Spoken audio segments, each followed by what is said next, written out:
At a highly sensitive time when South Korea's pushing to take over wartime operational control from the United States and the US is pressuring Seoul to play a greater role in the Middle East, the defense chiefs of the two sides have met in Washington.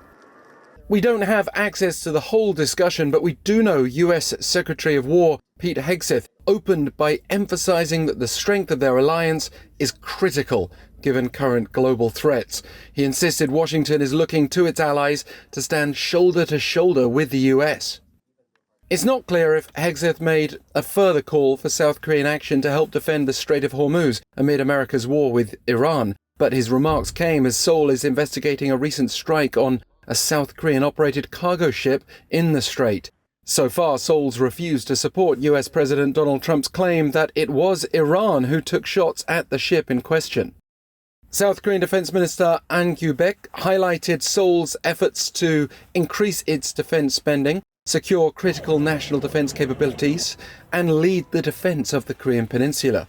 That very much points to the OPCON transfer, and according to a Pentagon readout, Hegseth underscored the importance of modernizing the alliance while adopting a clear-eyed and pragmatic approach to deter threats and enhance their combined defense posture. This will now be a key subject in the Korea U.S. Integrated Defense Dialogue being held this week in Washington, with the US seemingly targeting the first quarter of 2029 for the OPCON transfer, and Seoul understood to be aiming for a 2028 transition. While both sides' current presidents are still in office, this week's dialogue will potentially provide the opportunity to narrow that gap.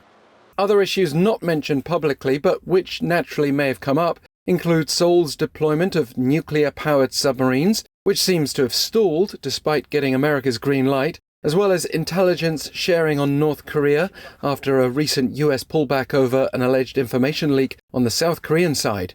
Both An and Hegseth reportedly resolved to strengthen cooperation. We wait to see if that plays out in reality.